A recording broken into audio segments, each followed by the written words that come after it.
जाए चल सतगुर कोट पैंडा आगे हुए लेत हैं। एक बार सतगुर मंत्र सिमरन मात्र सिमरन ताहि बारंबार गुरहित हैं। पावनी भगत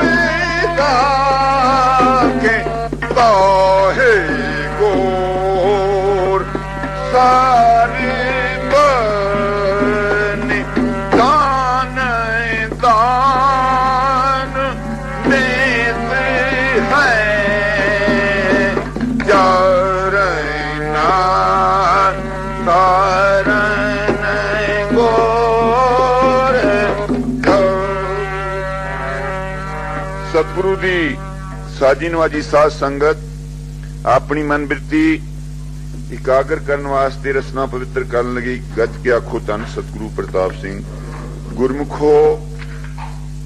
सतगुरु अंतरयामी जिस तरह बाणी च लिखिया भगत वत्सल हर बिरद आप बनाया जै जै संत आराध तह तह प्रगटाया। जहां सच्चे पातशाह बाणी फरमाया कि अपने सेवक की आपे राखे आपे नाम जपावे जह जह काज किरत सेवक की तहां तहां उठतावे। सेवक को निकटी होए दिखावे उसनू नेड़े होके दिखाउंदा। सच्चे पातशाह सतगुरु प्रताप सिंह जी ने जदों विद्याला शुरू कीता अपने साहबजादियां नू मास्टर बलवंत सिंह हुंदे सी अंमृतसर दे जिले दे बंडाले दे। ओ एक लत तो कुछ हीणे सन, विद्वान बहुत सन। मैनू उन्होंने गुरमुखी अखर लिखने दसे सी और मैनू उन्होंने श्री राग दी बाणी भगतां दी पढ़ाई सी ते बहुत सुलझे हुए विद्वान सन ते सतगुरु जी दे बड़े अतवारी सन बंदे। सतयुग अखबार दे एडिटर हो रहे जद तक वो एडिटर रहे सतयुग अखबार दे ओ साडे पास हुण तक इतिहासां दा काम दिंदे हन। ओ बसंत नंबर और ओ मास्टर बलवंत सिंह हुणां दे टाइम दे छपे होए हन। ओ अपने दोहां साहबजादियां नूं गुड़ दा प्रसाद रख के ते वरताया ते शुरू कीता विद्याला। हौली हौली एक एक दो दो चार चार लड़के हुंदे होए कुछ सतयुग अखबार दे विच कढाया भई नामधारी सिंह अपने बच्चियां नूं इस विद्यालय दे विच दाखल करन। असी ठीक आ भावें किन्नी गुरमत बाहर असी ट्रेंड हो जाइए मगर जिन्ना चिर असी उस केंद्र दे विच जाके उस टकसाल विच दी ना निकलीए सानू पता नहीं लगदा पूरी मर्यादा दा। ते सतगुरु जी ने वो विद्याला शुरू किया और बाणी दा शुद्ध पाठ हुंदे हुंदे करीबन 150 लड़का हो गया ते स्कूल बनाया जिथे हुण साध संगत देखदी जिथे हवन कुंड बनिया है। ते मैं जिहड़ी अर्ज करदा सी ते पढ़ाई दे नाल नाल सच्चे पातशाह जी ने राग विद्या शुरू कराई ते राग सिखाउण दे वास्ते संत हरनाम सिंह जी चविंडे वाले ते भाई उदो खां आरामपुर दा जिहड़ा कि लागे भैणी साहब दे सी उन्हां दा इदां दसदे सी भई दूर भांडियां दे विच इस तरह चमचा रख देना ते जद ओह इथों तान लैंदे सी ना ते ओथे ओथे कंब जांदा सी और ओथे खड़क जांदा सी। और ये चश्मदीद वाकिया है। ओ सी सतगुरां दा उस्ताद और महाराज वीर सिंह जी नूं उन्हें सिखाउणा ते नाल फिर तऊस दी विद्या जिस तरह दिलरवा मुतलाशी जी सिखाउंदे हन ते सरमुख सिंह बजाउंदा। इस तरह विद्यालय वाले जिहड़े लड़के सन ਉਹਨਾਂ ਚੋਂ ਕਾਫੀ ਲੜਕਿਆਂ ਨੂੰ ਤਾਊਸ ਬਣਵਾ ਕੇ ਦਿੱਤੇ। ਮੈਨੂੰ ਪਤਾ ਕਿ ਕਰੀਬਨ 40 ਕੇ 45 ਉੱਥੇ ਸਾਜ਼ ਸਨ ਤੇ ਇੱਕ ਥਾਂ ਜਿਸ ਵੇਲੇ ਸੁਰ ਕਰਕੇ ਵੱਜਦੇ ਹੋਣਗੇ, ਤੁਸੀਂ ਆਪ ਹੀ ਜਰਾ ਸੋਚ ਕੇ ਦੇਖੋ ਬਈ ਉਹ ਮੋਰਾਂ ਨੇ ਨਾ ਨਾਲ ਹੀ ਉਹਨਾਂ ਨੇ ਪੀਓ ਪੀਓ ਲੱਗ ਪੈਣਾ ਕਰਨ ਤੇ ਉਹ ਰੰਗ ਵੱਜਣਾ। ਉਹਦੇ ਵਿੱਚ ਫਿਰ ਜਿਹੜਾ ਉਸਤਾਦ ਸੀ ਤਾਊਸ ਸਿਖਾਉਣ ਦੇ ਵਾਸਤੇ, ਵੈਸੇ ਸੰਤ ਹਰਨਾਮ ਸਿੰਘ ਜੀ ਚਵਿੰਡੇ ਵਾਲੇ ਵੀ ਤਾਊਸ ਵਜਾਉਂਦੇ ਹੁੰਦੇ ਸਨ। ਉਹ ਤਾਊਸ ਨਾਲ ਕੀਰਤਨ ਕਰਦੇ ਸੀ। ਤਾਊਸ ਮੋਰ ਦੀ ਸ਼ਕਲ ਦਾ ਹੀ ਹੁੰਦਾ, ਉਹਨੂੰ ਤਾਊਸ ਕਹਿੰਦੇ ਹਨ। ਜਿਹੜਾ ਇਹ ਸਾਜ਼ ਸਰਮੁਖ ਸਿੰਘ ਵਜਾਉਂਦਾ, ਇਸ ਨੂੰ ਦਿਲਰਵਾ ਕਹਿੰਦੇ ਹਨ। ਇੱਕ ਹੋਰ ਸ਼ਕਲ ਦਾ ਗੋਲ ਜਿਹਾ ਹੁੰਦਾ, ਉਹਨੂੰ ਸਰਾਜ ਕਹਿੰਦੇ ਹਨ। ਉਹ ਮੁਸਲਕਾ ਜਿਹਾ ਉਹਦਾ ਟੈਪ ਹੁੰਦਾ। ਇਹਨਾਂ ਦਾ ਵਜਾਉਣ ਦਾ ਢੰਗ ਇੱਕੋ ਹੀ ਹੈ, ਮਗਰ ਆਵਾਜ਼ਾਂ 'ਚ ਇਹਨਾਂ ਵਿੱਚ ਫਰਕ ਹੁੰਦਾ ਥੋੜਾ ਥੋੜਾ। ਤੇ ਉਹ ਕਈ ਲੜਕੇ ਤਾਊਸ ਵਜਾਉਣ, ਕਈ ਦਿਲਰਵਾ ਵਜਾਉਣ। ਸੱਚੇ ਪਾਤਸ਼ਾਹ ਨੇ ਆਪ ਵੀ ਇੱਕ ਪਟਿਆਲੇ ਰਹਿੰਦਾ ਹੁੰਦਾ ਸੀ, ਮੁਸਲਮਾਨ, ਬਹੁਤ ਸਾਜ਼ ਬਣਾਉਣ ਦਾ ਧਨੀ ਸੀ। ਔਰ ਸਤਿਗੁਰੂ ਜੀ ਜਿੱਧਰੋਂ ਵੀ ਕਿਤੇ ਦੌਰਾ ਕਰਦੇ ਉਹਨੂੰ ਦਰਸ਼ਨ ਦਿੰਦੇ। ਉਹ ਵੀ ਫਿਰ ਚਿੱਟੀ ਚਾਦਰ ਵਿਛਾ ਕੇ ਸਤਿਗੁਰਾਂ ਨੂੰ ਬਿਠਾ ਕੇ ਤੇ ਫਿਰ ਸਾਜ਼ ਦਿਖਾਲਦਾ, ਨਾਲ ਵਜਾਉਂਦਾ। ਬਹੁਤ ਕਾਰੀਗਰ ਸੀ। ਉਹਦਾ ਬਣਿਆ ਇੱਕ ਸਾਜ਼ ਸਿਰਾਜ, ਉਹ ਸਤਿਗੁਰੂ ਜੀ ਵਜਾਉਂਦੇ। ਬੜਾ ਸੁਰੀਲਾ ਸੀ ਉਹ, ਕਿਤੇ ਗੁੰਮ ਹੋ ਗਿਆ। ਮੈਂ ਜਿੱਥੋਂ ਅਰਜ਼ ਕਰਦਾ ਸੀ ਕਿ ਸੰਤ ਮਸਤਾਨ ਸਿੰਘ ਜੀ ਜਿਹੜੇ ਪਟਿਆਲੇ ਵਾਲੇ ਸਨ, ਉਹ ਤਾਊਸ ਦੀ ਵਿਦਿਆ ਸਿਖਾਉਂਦੇ ਤੇ ਉਹਨਾਂ ਦਾ ਨਾਮ ਤੇ ਹੋਰ ਸੀ, ਮਗਰ ਉਹ ਕੀਰਤਨ ਕਰਦੇ ਜਾਂ ਤਾਊਸ ਵਜਾਉਂਦੇ ਮਸਤਾਨੇ ਹੋ ਜਾਂਦੇ ਸਨ। ਤੇ ਸਤਿਗੁਰੂ ਪ੍ਰਤਾਪ ਸਿੰਘ ਜੀ ਨੇ ਉਹਨਾਂ ਦਾ ਨਾਮ ਮਸਤਾਨ ਸਿੰਘ ਰੱਖਿਆ ਹੋਇਆ ਸੀ। ਤੇ ਇੱਕ ਵਾਰੀ ਇਸੇ ਤਰ੍ਹਾਂ ਹੀ ਮੌਜ ਮੇਲਾ ਬਣਿਆ ਸ਼ਿਮਲੇ ਜਾਣ ਦਾ, ਤੇ ਸ਼ਿਮਲੇ ਸੱਚੇ ਪਾਤਸ਼ਾਹ ਆਪਣੇ ਮੁਖੀ ਸੱਜਣਾ ਨੂੰ ਲੈ ਗਏ ਤੇ ਸੰਤਾ ਮਸਤਾਨ ਸੋਹਣਾ ਨੂੰ ਵੀ ਚਿੱਠੀ ਪਵਾਈ ਸ਼ਿਮਲੇ ਜਾ ਕੇ, ਭਈ ਤੁਸੀਂ ਵੀ ਆਪਣਾ ਸਾਜ਼ ਲੈ ਕੇ ਆਵੋ। ਤੇ ਉੱਥੇ ਜਿੱਥੇ ਰਹਿائش ਸੀ, ਡੇਰਾ ਸੀ, ਉਹਦਾ ਕੋਈ ਪੂਰਾ ਪਤਾ ਐਡਰੈਸ ਨਾ ਲਿਖ ਸਕੇ। ਮੈਨੂੰ ਵੀ ਇੱਕ ਵਾਰ ਸਤਿਗੁਰਾਂ ਦੇ ਚਰਨਾਂ 'ਚ ਸ਼ਿਮਲੇ ਜਾਣ ਦਾ ਮੌਕਾ ਬਣਿਆ। ਹਾੜ ਦਾ ਮਹੀਨਾ ਸੀ, ਸਨ 1951 ਸੀ। ਤੇ ਹੁਕਮ ਕਰ ਗਏ, ਕਹਿੰਦੇ ਤੁਸੀਂ ਬਈ ਉੱਥੇ ਆਵੋ, ਇੱਕ ਹਫ਼ਤਾ ਰਹਿਣਾ ਤੇ ਪਾਠ ਕਰਨੇ, ਤੇ ਨਾਲ ਹੁਕਮ ਕੀਤਾ ਕਿ ਲੋਈਆਂ ਲੈ ਕੇ ਆਇਓ। ਤੇ ਮੈਂ ਹੱਸ ਪਿਆ ਤੇ ਸਤਿਗੁਰੂ ਜੀ ਕਹਿੰਦੇ ਹੁਣ ਹੱਸਦਾ, ਉੱਥੇ ਪਤਾ ਲੱਗੂ। ਮੈਂ ਕਿਹਾ ਵੀ ਮੰਡੀ ਰਹਿ ਕੇ ਆਏ ਆ 15-16 ਸਾਲ ਤੇ ਉੱਥੇ ਲਾਗੇ ਹੀ 50-60 ਮੀਲ ਤੇ ਸ਼ਿਮਲਾ, ਵੀ ਕਿੰਨੀ ਠੰਡ ਹੋਊ। ਕਹਿੰਦੇ ਪਤਾ ਉੱਥੇ ਲੱਗੂ। ਪਹੁੰਚੇ, ਕਾਫੀ ਠੰਡ ਇੰਨੀ ਕਿ ਪ੍ਰਸਾਦਾ ਛਕਣ ਵੇਲੇ ਗਰਮ ਪਾਣੀ ਨਾਲ ਨਹਾ ਕੇ ਤੇ ਕੋਲਿਆਂ ਦੇ ਚੁੱਲ੍ਹਿਆਂ ਦੇ ਮੋਹਰੇ ਬੈਠ ਕੇ ਪ੍ਰਸਾਦਾ ਛਕਿਆ। ਸੱਚੇ ਪਾਤਸ਼ਾਹ 7 ਦਿਨ ਰਹੇ ਔਰ ਬੜੀ ਕਿਰਪਾ ਕੀਤੀ। ਤੇ ਅਮਰ ਸਿੰਘ ਜੀ ਜਿਹੜੇ ਸਨ, ਉਹ ਮੇਰਾ ਖਿਆਲ ਉਹਨਾਂ ਦਾ ਪਿੰਡ ਜਲਾਹ ਮਾਂਜਰਾ ਸੀ। ਉਹਨਾਂ ਉਸ ਪਿੰਡ ਦੇ ਉਹ ਸਨ, ਉੱਥੇ ਰਹਿੰਦੇ। ਉਹਨਾਂ ਦੇ ਜ਼ਿਆਦਾ ਹੁਣ ਡੇਰਾ ਹੁੰਦਾ ਸੀ ਸਤਿਗੁਰਾਂ ਦਾ। ਤੇ ਇਹਨਾਂ ਨੂੰ ਚਿੱਠੀ ਪਾਈ ਮਸਤਾਨ ਸੋਹਣਾ ਨੂੰ, ਤੇ ਆਉਣ ਦਾ ਐਡਰੈਸ ਜਿਹੜਾ ਸੀ, ਜਿੱਥੇ ਪਹੁੰਚਣ ਦਾ ਵੀ ਸਤਿਗੁਰਾਂ ਦਾ ਡੇਰਾ ਕਿਹਨਾਂ ਵੱਲ ਹੈ। ਉਹ ਪਹਿਲੀ ਵਾਰ ਹੀ ਪਹੁੰਚੇ ਸੀ ਸ਼ਿਮਲੇ। ਉਹ ਰੇਲ ਤੋਂ ਉਤਰੇ ਜਿਸ ਵੇਲੇ ਸਟੇਸ਼ਨ ਤੋਂ, ਤੇ ਤੁਰ ਪਏ ਵੀ ਕੋਈ ਸਿੱਖ ਮਿਲੇ ਉਹਨੂੰ ਪੁੱਛੀਏ ਵੀ ਸਤਿਗੁਰਾਂ ਦਾ ਡੇਰਾ ਕਿਹਨਾਂ ਵੱਲ ਆ। ਉਹ ਇੱਕ ਦੋ ਨੂੰ ਪੁੱਛਿਆ ਤੇ ਕੁਝ ਪਤਾ ਨਾ ਲੱਗੇ, ਤੇ ਵਿਚਾਰੇ ਭੁੱਖ ਪਿਆਸ ਨਾਲ ਵਿਆਕਲ ਹੋਏ ਹੋਏ, ਕੁਝ ਸਫ਼ਰ ਦੇ ਥੱਕੇ ਹੋਏ, ਤੇ ਮਨ ਦੇ ਵਿੱਚ ਬੜੇ ਪਰੇਸ਼ਾਨ। ਕਹਿੰਦੇ ਵੀ ਸੂਰਜ ਛਿਪਣ ਵਾਲਾ ਹੋਇਆ ਹੈ ਤੇ ਮੈਂ ਇਸੇ ਤਰ੍ਹਾਂ ਹੀ ਭੁੱਲਦਾ ਭਟਕਦਾ ਹੀ, ਉੱਤੋਂ ਰਾਤ ਪੈ ਜਾਏਗੀ ਤੇ ਮੈਂ ਤੇ ਹਾਜ਼ਰੀ ਭਰਨੀ ਜਾ ਕੇ। ਮੈਨੂੰ ਆਪਣੀ ਬੇਰਾਮੀ ਦੀ ਤਾਂ ਕੋਈ ਨਹੀਂ ਗੱਲ, ਵੀ ਮੇਰਾ ਇੱਕ ਦਿਨ ਮਾਰਿਆ ਜਾਊ। ਤੇ ਮਨ ਜੇ ਕਿ ਸੱਚੇ ਪਾਤਸ਼ਾਹ ਜੇ ਮੈਨੂੰ ਹੁਣ ਇੱਥੇ ਸੱਦਿਆ ਤੇ ਆਪੇ ਹੀ ਹੁਣ ਮੈਨੂੰ ਰਸਤਾ ਵੀ ਦੱਸੋ। ਇਹ ਬਚਨ ਇਹ ਮਨ ਚ ਇਧਰ ਇਹ ਕਰਦੇ ਹਨ, ਤੇ ਛੋਟੇ ਸ਼ਿਮਲੇ ਵਾਲੇ ਹੇਠਲੇ ਪਾਸੇ ਜਿਹੜਾ ਥੱਲੇ ਉਧਰ ਘੁੰਮਦੇ ਫਿਰਦੇ ਹਨ। ਤੇ ਸਤਿਗੁਰੂ ਜੀ ਸਰਦਾਰ ਅਰੂੜ ਸਿੰਘ ਦੇ ਵੱਲ ਡੇਰਾ ਸੀ, ਤੇ ਦੀਵਾਨ ਦਾ ਭੋਗ ਪਿਆ, ਤੇ ਪ੍ਰੋਗਰਾਮ ਬਣਿਆ ਵੀ ਜਾਖੂ ਤੇ ਚੱਲੀਏ। ਉਹ 1000 ਫੁੱਟ ਉੱਚੀ ਚੋਟੀ, ਉੱਥੇ ਹਨੂਮਾਨ ਦਾ ਮੰਦਿਰ ਹੈ। ਉੱਥੇ ਇੱਕ ਸ਼ਬਦ ਮੈਂ ਵੀ ਪੜਿਆ ਆ। ਉਹ ਦਰਸ਼ਨ ਮੇਲਾ ਕਰਨ ਗਏ ਤੇ ਉਹ ਭਾਈਚਾਰਾ ਸਾਰਾ ਕਹਿਣ ਲੱਗਾ ਵੀ ਕਹਿੰਦੇ ਆਪਾਂ ਮਹਾਵੀਰ ਦੇ ਮੰਦਿਰ ਤੇ ਆਏ, ਰਾਮਚੰਦਰ ਜੀ ਦਾ ਸੇਵਕ ਸੀ, ਤੇ ਇੱਥੇ ਇੱਕ ਸ਼ਬਦ ਪੜੋ। ਉਹ ਸਾਜ਼ ਉੱਥੇ ਪਏ ਸੀ, ਉੱਥੇ ਸ਼ਬਦ ਪੜਿਆ, ਤੇ ਉੱਥੇ ਉਹ ਹਨੂਮਾਨ ਦੀ ਸੈਨਾ ਉਸ ਮੰਦਿਰ ਦੇ ਦੁਆਲੇ ਜ਼ਿਆਦਾ ਹੈ। ਤੇ ਉਹ ਭਗਤਾਂ ਨੂੰ ਜੇ ਕੁਝ ਤੁਸੀਂ ਪਾਓ ਤੇ ਠੀਕ ਰਹਿੰਦੇ, ਨਹੀਂ ਤੇ ਉਹ ਫਿਰ ਚੰਗੀ ਸੇਵਾ ਵੀ ਕਰਦੇ। ਤੇ ਸਤਿਗੁਰੂ ਜੀ ਤਿਆਰ ਹੋਏ ਹੋਏ ਜਾਖੂ ਨੂੰ ਤੇ ਦੂਸਰੀ ਸੜਕ ਵੱਲ ਨੂੰ ਉਤਰਾਈ ਵੱਲ ਨੂੰ ਤੁਰ ਪਏ। ਤੇ ਸਰਦਾਰ ਰੂੜ ਸਿੰਘ ਕਹਿੰਦਾ ਸੱਚੇ ਪਾਤਸ਼ਾਹ ਵੀ ਜਾਖੂ ਵੱਲ ਨੂੰ ਤੇ ਇਹ ਸੜਕ ਜਾਂਦੀ ਦੂਸਰੀ, ਕਿਉਂਕਿ ਸਤਿਗੁਰੂ ਜੀ ਕਾਰ ਵਾਲੇ ਨੂੰ ਕਹਿ ਦੇਣਾ ਵੀ ਤੂੰ ਬਈ ਆ ਜਾਈ ਬਗਰ ਤੇ ਆਪ ਪੈਦਲ ਤੁਰ ਜਾਣਾ, ਕਿੱਡੀ ਦੂਰ ਤਾਈਂ ਚਲੇ ਜਾਂਦੇ ਸਨ। ਤੇ ਕਹਿੰਦੇ ਨਹੀਂ ਉਸੇ ਤਰ੍ਹਾਂ ਹੀ ਫਿਰਨ ਤੋਂ ਨਹੀਂ ਇੱਧਰ ਜਾਣਾ, ਉਧਰ ਨੂੰ ਉਤਰ ਗਏ। ਮਗਰ ਭਾਈ ਵਜ਼ੀਰ ਸਿੰਘ ਹੋਣੀ ਤੇ ਹੋਰ ਇੱਕ ਦੋ ਸਰੀਰ ਨਾਲ ਤੁਰ ਪਏ। ਤੁਰੇ ਜਾਂਦੇ ਜਾਂਦੇ ਲੱਕੜ ਬਾਜ਼ਾਰ ਤੋਂ ਥੱਲੇ ਉਤਰ ਕੇ ਨਾ ਅੱਗੇ ਜਾ ਕੇ ਦੇਖਣ ਤੇ ਸੰਤ ਮਸਤਾਨ ਸੋਹਣੀ ਇੱਕ ਸਰਦਾਰ ਨਾਲ ਗੱਲਾਂ ਕਰ ਰਿਹਾ ਔਰ ਉਹਨੂੰ ਪੁੱਛ ਰਿਹਾ ਵੀ ਮੈਂ ਪਟਿਆਲਿਓਂ ਆਇਆ, ਬਈ ਇੱਥੇ ਕਿਤੇ ਭੈਣੀ ਸਾਹਿਬ ਵਾਲੇ ਜਿਹੜੇ ਸਤਿਗੁਰ ਹਨ ਉਹ ਕਿਸੇ ਦੇ ਆਇਓ ਹੋਣ ਮੈਨੂੰ ਦੱਸਣ। ਤੇ ਸਤਿਗੁਰ ਅਛੋਪ ਲਈ ਜਾ ਕੇ ਨਾ ਤੇ ਜਾ ਕੇ ਮੋਢੇ ਤੇ ਹੱਥ ਰੱਖ ਦਿੱਤਾ।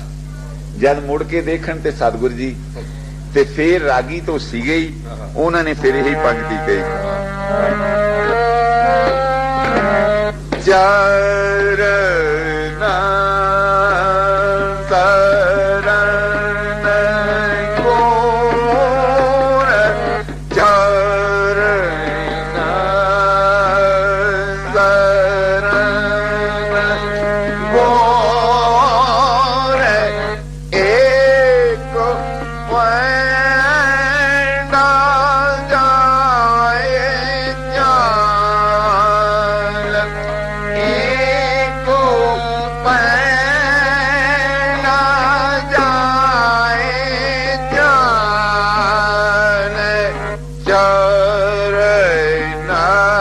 ਚਾਲ, ਚਰਨਾ ਸਰਨ ਕੋਰ।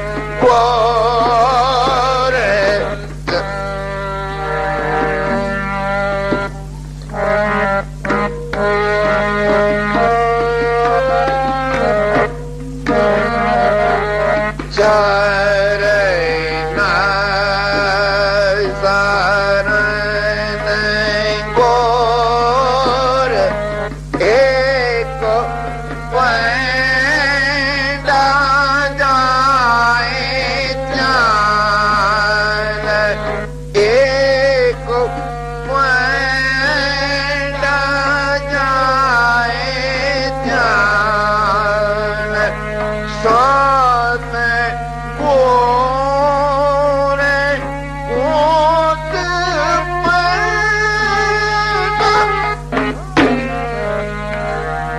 ਤੇ ਸਤਿਗੁਰਾਂ ਦੇ ਚਰਨਾਂ ਤੇ ਲੇਟਣ ਲੱਗ ਪਏ। ਕਹਿੰਦੇ ਸੱਚੇ ਪਾਤਸ਼ਾਹ ਮੈਂ ਅੱਜ ਮੈਨੂੰ ਪਤਾ ਲੱਗਾ, ਮੈਂ ਤੇ ਸ਼ਬਦ ਹੀ ਪੜ੍ਹਦਾ ਰਿਹਾ ਕਿ ਸਤਿਗੁਰੂ ਇਸੇ ਤਰ੍ਹਾਂ ਹੀ ਕਿ ਚਰਨ ਸਰਨ ਗੁਰ ਏਕ ਪੈਂਡਾ ਜਾਏ ਚਲ, ਸਤਿਗੁਰ ਕੋਟ ਪੈਂਡਾ ਆਗੇ ਹੋਏ ਲੇਤ ਹੋਏ।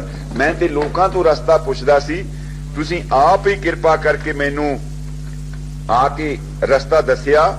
ਕਿਉਂ ਕਿ ਸੱਚੇ ਪਾਤਸ਼ਾਹ ਅੰਤਰਜਾਮੀ ਹੁੰਦੇ ਲੈ ਕੇ ਉਹਨਾਂ ਨੂੰ ਨਾਲ ਆ ਗਏ। ਤੇ ਡੇਰੇ ਆਏ ਤਾਂ ਫਿਰ ਉਹ ਸਰਦਾਰ ਰੂੜ ਸਿੰਘ ਨੂੰ ਜਦ ਪਤਾ ਲੱਗਾ, ਉਹ ਕਹਿੰਦਾ ਵੀ ਮੈਨੂੰ ਨਹੀਂ ਸੀ ਪਤਾ ਭਈ ਇਹ ਕਿੱਧਰਲੇ ਪਾਸੇ ਨੂੰ ਸੈਰ ਕਰਨ ਜਾ ਰਹੇ ਹਨ, ਇਹ ਤਾਂ ਆਪਣੇ ਰਾਗਾ ਸਿੰਘ ਨੂੰ ਲੈਣ ਵਾਸਤੇ ਗਏ ਸੀ। ਮੌਜ ਮੇਲਾ ਬਣਿਆ, 6-7 ਦਿਨ ਸੱਚੇ ਪਾਤਸ਼ਾਹ ਰਹੇ।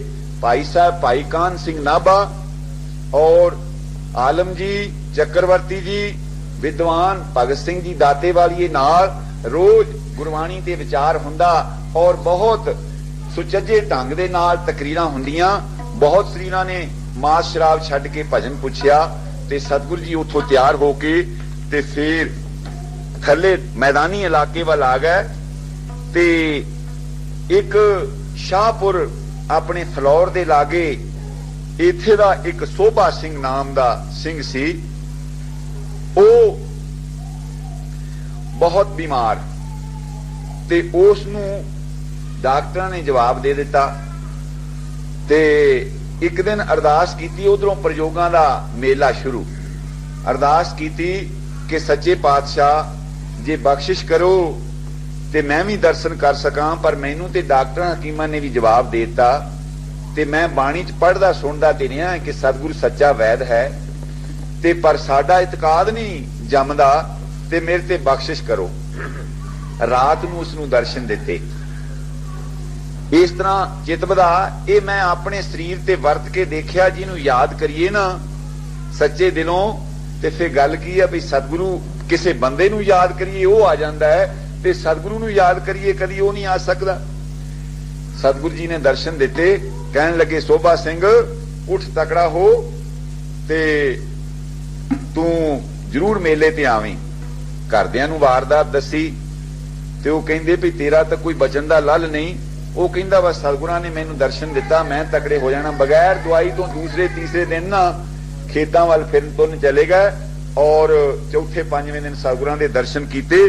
ਜਾ ਕੇ ਨਮਸਕਾਰ ਕਰਕੇ ਕਹਿਣ ਲੱਗੇ ਸੱਚੇ ਪਾਤਸ਼ਾਹ ਭਈ ਮੈਂ ਤੇ ਪਹਿਲਾਂ ਭੁੱਲਾ ਹੀ ਰਿਹਾ ਜੇ, ਮੈਂ ਪਹਿਲਾਂ ਅਰਦਾਸ ਕਰਦਾ, ਬਾਣੀ 'ਚ ਲਿਖਿਆ ਕਿ ਬਿਰਥੀ ਕਦੀ ਨਾ ਹੋਵੇ ਜਨ ਕੀ ਅਰਦਾਸ, ਪਰ ਅਰਦਾਸ ਕਰਨ ਵਾਲਾ ਮਨ ਪਹਿਲੇ ਬਣੇ।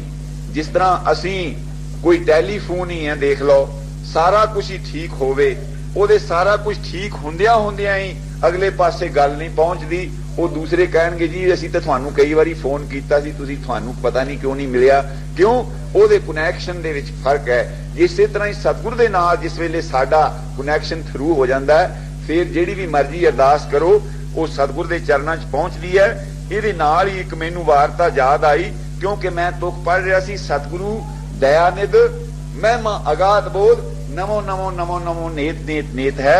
ਸਤਿਗੁਰ ਦੀ ਮਹਿਮਾ ਜਿਹੜੀ ਹੈ ਉਹ ਬਹੁਤ ਅਗਾਧ ਬੋਧ ਹੈ।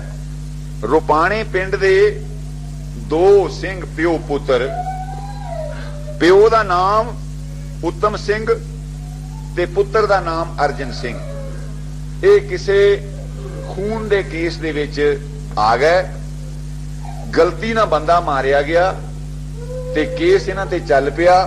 ਮੁੱਕਦੀ ਗੱਲ, ਗਵਾਹੀਆਂ ਪੂਰੀਆਂ ਮਿਲ ਗਈਆਂ, ਇਹਨਾਂ ਨੂੰ ਫਾਂਸੀ ਦੀ ਸਜ਼ਾ ਹੋ ਗਈ ਔਰ ਕੋਠੀ ਇਹਨਾਂ ਨੂੰ ਲਾ ਦਿੱਤਾ। ਤੁਹਾਨੂੰ ਪਤਾ ਹੀ ਹੈ ਕਿ ਜਿਸ ਬੰਦੇ ਨੂੰ ਕੋਠੀ ਲੱਗ ਜਾਏ,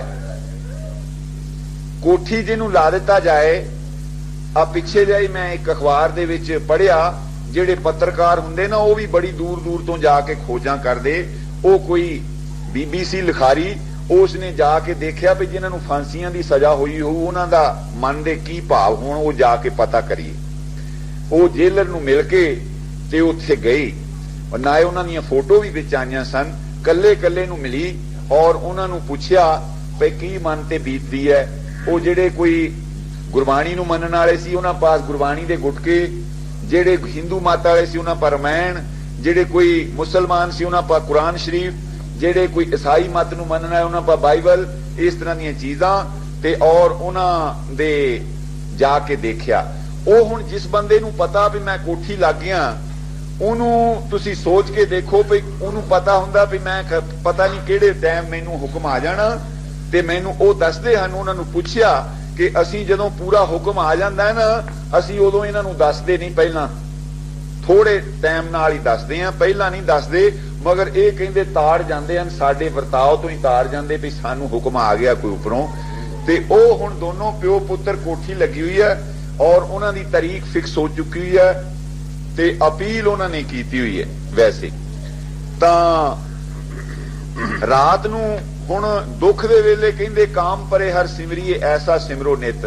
ਮੈਨੂੰ ਇੱਕ ਵਾਰ ਦਾ ਚੇਤਾ ਕਿ ਜਦੋਂ ਆ ਪਾਕਿਸਤਾਨ ਬਣਿਆ ਉਦੋਂ ਘੱਲੂਘਾਰਾ ਵਰਤਿਆ ਤੇ ਪਰਿਵਾਰ ਦੇ ਜੀ ਜਿੰਨੇ ਬਾਪੂ ਹੁਣੀ ਤਾਂ ਮਰੱਬਿਆਂ 'ਚ ਸਤਿਗੁਰਾਂ ਦੇ ਕੋਲ ਭਗਵਾਨ ਸੋਂ ਤੇ ਬਲਵੰਤ ਸਿੰਘ ਇਹ ਹੋਲਾ ਦੇਖਣ ਗਏ ਹੋਏ ਤੇ ਵੱਡੇ ਭਰਾ ਕਿਰਪਾਲ ਸੋਹਣੀ ਸ਼ਹਿਰ ਤੇ ਮੈਂ ਕੱਲਾ ਕਾਬੂ ਆ ਗਿਆ ਪਿੰਡ।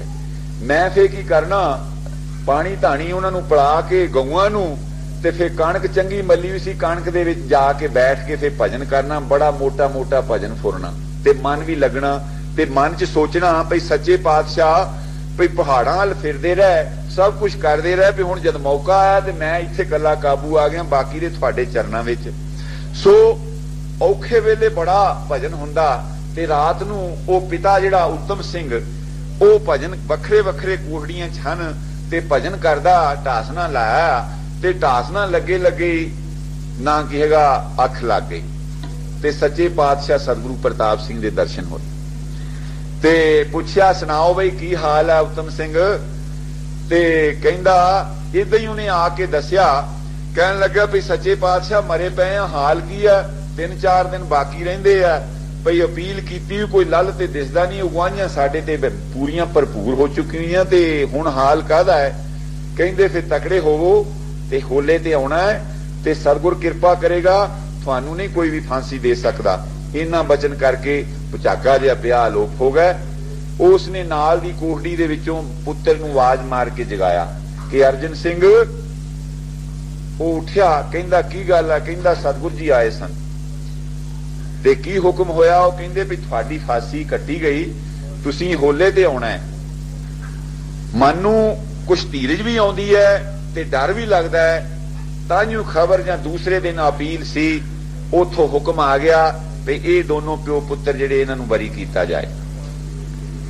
ਉਹਨਾਂ ਦਿਨਾਂ ਦੇ ਵਿੱਚ ਸਿਆੜ ਜਿਹੜਾ ਕਾਨੂੰ ਸੰਧਵਾਂ ਆਪਣੇ ਦੁਆਬੇ ਦੇ ਵਿੱਚ ਹੈ, ਉਹ ਨਗਰ ਜਿੱਥੇ ਦੇ ਸੰਤ ਰਤਨ ਸਿੰਘ ਜੀ ਕੂਕਾ ਸਨ, ਉੱਥੇ ਹੋਲਾ ਹੋਇਆ ਸੀ। ਉਸ ਹੋਲੇ ਦਾ ਮੈਨੂੰ ਪਤਾ ਹੈ, ਵੈਸੇ ਮੈਂ ਗਿਆ ਨਹੀਂ ਸੀ, ਮੈਨੂੰ ਸੰਭਾਲ ਹੈ ਵੀ ਉਹ ਹੋਲਾ ਜਦੋਂ ਹੋਇਆ, ਉਸ ਹੋਲੇ ਦੇ ਵਿੱਚ ਉਹ ਫਿਰ ਪਹੁੰਚੇ ਦੋਨੋਂ ਪਿਓ ਪੁੱਤਰ। ਰੁਪਾਣੇ ਦੇ ਸਨ। ਇਹ ਰੁਪਾਣਾ ਪਿੰਡ ਮੁਕਤਸਰ ਦੇ ਲਾਗੇ। ਇੱਥੇ ਮਹਾਰਾਜ ਜੰਗ ਸਿੰਘ ਜੀ ਜਿਹੜੇ ਉਹ ਇੱਥੇ ਹੀ ਰਹੇ ਹਨ। ਸਤਿਗੁਰੂ ਜੀ ਦੇ ਭਾਈ ਸਨ, ਉਹ ਵੀ ਮਾਤਾ ਫਤਿਹ ਕੌਰ ਜੀ ਦੇ ਲੜਕੇ ਸਨ। ਉਹ ਇੱਥੇ ਰੁਪਾਣੇ ਰਹੇ, ਇੱਥੇ ਦੇ ਸਨ ਦੋਨੋਂ ਸਿੰਘ। ਇਹਨਾਂ ਨੇ ਆ ਕੇ ਫਿਰ ਹੋਲੇ ਦੇ ਵਿੱਚ ਅਖੀਰਲੇ ਦਿਨ ਪਹੁੰਚੇ। ਉੱਥੇ ਇਹਨਾਂ ਨੇ ਆ ਕੇ ਤੇ ਇਹ ਹੋਕਾ ਦਿੱਤਾ ਵੀ ਅਸੀਂ ਨਾ ਕਿ ਇਸ ਤਰ੍ਹਾਂ ਸਾਨੂੰ ਫਾਂਸੀ ਦੀ ਸਜ਼ਾ ਹੋਈ ਸੀ ਤੇ ਸਤਿਗੁਰਾਂ ਨੇ ਸਾਨੂੰ ਕਿਰਪਾ ਕਰਕੇ ਉੱਥੋਂ ਸਾਨੂੰ ਦਰਸ਼ਨ ਦੇ ਕੇ ਤੇ ਜਿੱਦਾਂ ਇਹਨਾਂ ਨੇ ਬਚਨ ਕੀਤਾ ਸੀ ਉਸੇ ਤਰ੍ਹਾਂ ਅਸੀਂ ਬਿਲਕੁਲ, ਸਾਨੂੰ ਕੋਈ ਸਜ਼ਾ ਕੈਦ ਦੀ ਵੀ ਨਹੀਂ ਹੋਈ, ਸਾਫ਼ ਬਰੀ ਹੋ ਕੇ ਆ ਗਏ ਹਾਂ। ਇਹ ਸਤਿਗੁਰੂ ਸੱਚੇ ਪਾਤਸ਼ਾਹ, ਕਿਉਂ ਕਿ ਸਤਿਗੁਰਾਂ ਦੇ ਤੇ ਸੰਤਾਂ ਦੇ ਵਿੱਚ ਇਹ ਸਿਫਤ ਹੁੰਦੀ ਹੈ। ਮਹਾਰਾਜ ਨੇ ਉਹ ਜਿੱਦਾਂ ਕਿਸੇ ਵਿਦਵਾਨ ਨੇ ਲਿਖਿਆ ਨਾ, ਸੰਤ ਕਰਦੇ ਉਪਕਾਰ ਚਾਲ ਚਲਤ ਹੈ ਬਿਹੰਗਮਨ ਕੀ, ਜੈ ਪਗ ਧਰੇ ਮੇਘ ਮੇਘ ਦਾ ਬਰਸਦਾ। ਹੋਣਹਾਰ ਟਾਲੇ ਸੰਤ ਤੇ ਮੋਇਆਂ ਕੋ ਜਿਵਾਲੇ ਸੰਤ, ਸੰਤ ਕੇ ਛੁਡਾਏ ਫਿਰ ਫਾਈ ਨਹੀਂ ਫਸਦਾ। ਤੇ ਉਹ ਸਤਿਗੁਰੂ ਸੰਤਾਂ ਨੂੰ ਬਣਾਉਣ ਵਾਲੇ, ਉਹਨਾਂ ਨੇ ਕਿਰਪਾ ਕੀਤੀ ਔਰ ਉਹਨਾਂ ਨੇ ਆ ਕੇ ਚਰਨਾਂ ਤੇ ਨਮਸਕਾਰ ਕਰਕੇ ਕਹਿਣ ਲੱਗੇ ਵੀ ਸਤਿਗੁਰਾਂ ਦੀ ਮਹਿਮਾ ਸਤਿਗੁਰੂ ਜਾਣੇ।